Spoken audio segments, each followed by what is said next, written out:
Mais pourquoi est-ce qu'on utilise l'italique pour mettre en valeur du texte? On la côtoie dans des mails, des articles de presse ou des livres. Ce qu'on sait moins, c'est qu'à la Renaissance, elle a surtout permis de faire des économies et de gagner de la place sur des pages. C'est en 1501 qu'apparaît cette nouvelle typographie, imaginée par un grand imprimeur humaniste installé à Venise, Alde Manus. Avant ça, Manus s'était rendu célèbre pour ses caractères romains, tranchant avec l'écriture gothique qui était la norme jusqu'ici par un style plus moderne. En fait, la calligraphie romaine, c'est une écriture assez formelle, droite, qui est lente à tracer pour un scribe. Avec l'italique, il introduit une autre écriture, moins solennelle, plus ronde et plus fine, qui permet de faire des économies de production et de place sur les pages d'un livre. Son idée, c'est de trancher avec la production humaniste que Alde publie par ailleurs, de livres de grand format, très savants, avec des annotations abondantes. Ce qui est parfait pour Alde Manus. En bon diffuseur de la culture humaniste, il produit avec l'italique des livres de petit format, sans annotation critique, afin de faire circuler plus facilement la culture de la Renaissance.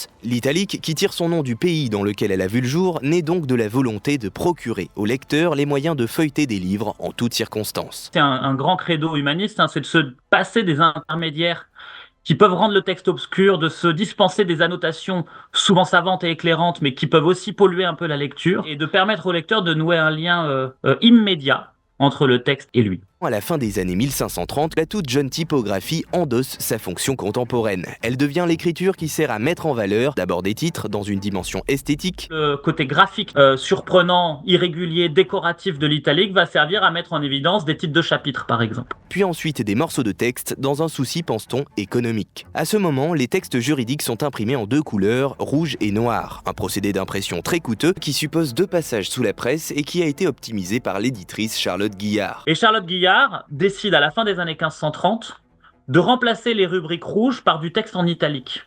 Et donc de composer sur la même ligne des mots en italique et un texte principal en romain. La combinaison romain-italique dans un même paragraphe a du succès, si bien qu'à la fin du XVIe siècle, les graveurs et les fondeurs de caractères vont systématiquement associer un corps de romain avec un corps d'italique et vont vendre les deux ensemble. Et c'est depuis cette période que l'italique prend la fonction de mise en lumière que vous connaissez aujourd'hui.